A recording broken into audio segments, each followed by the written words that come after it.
bringing Israel to the world. This is IBN News. With News of Israel, I'm Susan Michaels. Thousands of acres of farm and woodland have been burned by incendiary kites and balloons over the past 6 months, bringing on an environmental disaster in Israel along the Gaza border. This data from the KKL Jewish National Fund. 1,053 fires have been documented in the border communities along Gaza, which consumed huge numbers of trees, with other trees harmed so badly their rehabilitation is thought to take years. On top of that, hundreds of wild animals were destroyed in the fires caused by kite and balloon terrorism. According to one firefighter, when rain comes, we'll be able to know what can be renewed. This is a severe blow to nature.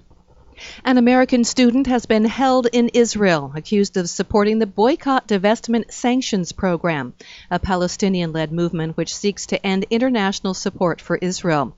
22-year-old Laura Al-Qassam, who has Palestinian grandparents, was barred from entering the country even though she had a valid student visa, due to suspicions that she supports the BDS. The young woman is a former president of Students for Justice in Palestine at the University of Florida.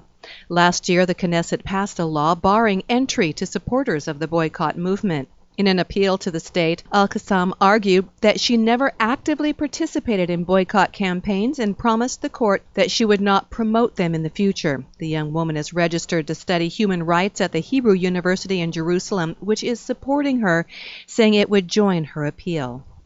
The High Court of Justice has been warned once again not to interfere in the Knesset's legislation of basic laws, in particular the controversial nation-state law.